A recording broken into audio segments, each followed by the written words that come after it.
नमस्कार दोस्तों, lead India law associates यानी लीला के इस वीडियो में आपका बहुत बहुत स्वागत है।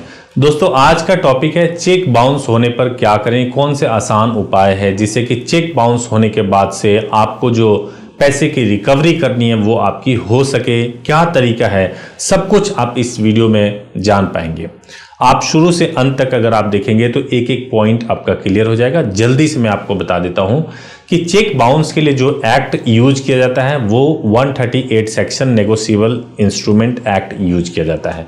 इसके अंदर सबसे पहला चीज तो यह होता है कि चेक बाउंस को तकनीकी भाषा में डिसऑनर चेक भी कहते हैं। डिसऑनर चेक वह होता है जिस पर बैंक पेमेंट देने से इनकार कर देता है। दूसरी इंपॉर्टेंट बात यह है कि चेक बाउंस होने पर कानूनी कार्रवाई का प्रावधान है। सबसे पहले नोटिस भेजना होता है। बैंक से चेक रिटर्न होने के 30 दिन के भीतर यह काम किया जाता है। यह नोटिस ड्रॉअर के नाम होता है, यानी कि जिसने अपने खाते से चेक जारी किया है। अगर ड्रॉअर नोटिस मिलने के बाद पेमेंट कर देता है तो केस दर्ज नहीं किया जाता है। अगर वह पेमेंट करने से इनकार कर देता है तो 30 दिन में केस अवश्य किया जा सकता है। मामला फिर अदालत में जाता है और उसका समाधान भी वहीं से होता है। तीसरा जो इंपॉर्टेंट पॉइंट आता है कि नोटिस ड्राफ्ट करना आसान काम नहीं है। कई लोग लापरवाही बरतते हैं, कैसे भी नोटिस ड्राफ्ट कर देते हैं। लेकिन जब कभी भी चेक बाउंस का नोटिस ड्राफ्ट किया जा रहा हो तो इसमें कई कानूनी प्रावधानों का ध्यान रखना पड़ता है। नोटिस सर्व करने से पहले नोटिस के नियमों को ठीक से जान और समझ लेना चाहिए। नोटिस का मतलब तुरंत कार्रवाई नहीं होता, बल्कि इसमें यह बताया जाता है कि आप पर कार्रवाई शुरू की जा सकती है। इसलिए नोटिस का मसौदा लिखते वक्त इन बातों का ध्यान जरूर रखें। एक बार नोटिस सर्व कर दिया तो उसमें किसी तरह का बदलाव नहीं कर सकते। आपने नोटिस में जो बात लिख दी है उसे दोबारा नहीं बदल सकते। यह काम कोई कानूनी विशेषज्ञ ही करता है, क्योंकि उसे full proof cheque bounce notice के मसौदे की सही जानकारी होती है। और इसके लिए आप अगर लीड इंडिया लॉ एसोसिएट्स में कांटेक्ट करना चाहते हैं तो आप हमारे हेल्पलाइन नंबर 8800444555 पर 7 डेज आप सुबह 9 बजे से लेकर शाम को 8 बजे तक कॉल कर सकते हैं। हमारी वेबसाइट dalila.in पर भी विजिट कर सकते हैं। नेक्स्ट जो इसमें इंपॉर्टेंट बात है कि जितने रुपये का चेक बाउंस हुआ है नोटिस में उतनी ही राशि का जिक्र करें। कई लोग बढ़ा चढ़ा करके लिख देते हैं, वरना अगर आप बढ़ा चढ़ा के लिखेंगे तो कोर्ट में फजीहत हो सकता है। नोटिस जब भी भेजा जाए वह निश्चित अवधि के दौरान ही होना चाहिए।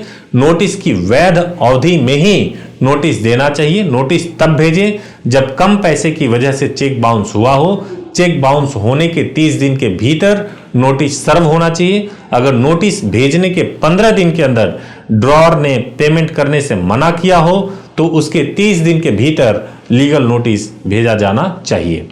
और नेक्स्ट है कि अगर लीगल नोटिस के बाद भी ड्रॉअर ने पेमेंट करने से मना किया हो तो अदालत में इसके बाद नेगोशिएबल इंस्ट्रूमेंट एक्ट की धारा 138 के तहत कोर्ट की कार्रवाई शुरू की जाती है।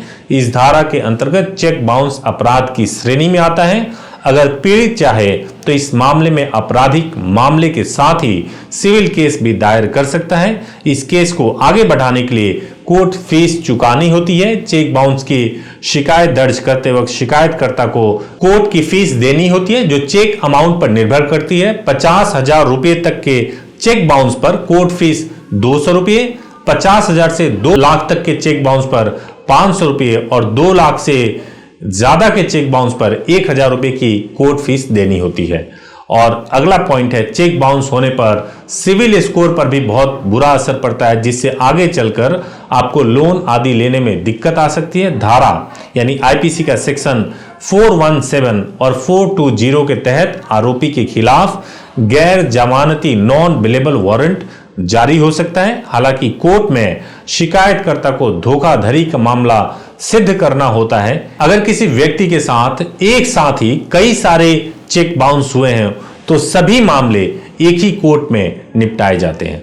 मुझे उम्मीद है कि चेक बाउंस से संबंधित जो इंफॉर्मेशन मैंने आपको प्रोवाइड की है आपका कॉन्सेप्ट क्लियर हो गया होगा। अगर आपको वीडियो अच्छा लगे तो जरूर इसको लाइक कीजिएगा, चैनल को सब्सक्राइब कीजिएगा, बेल आइकन प्रेस कीजिएगा। Thank you so much for watching this video.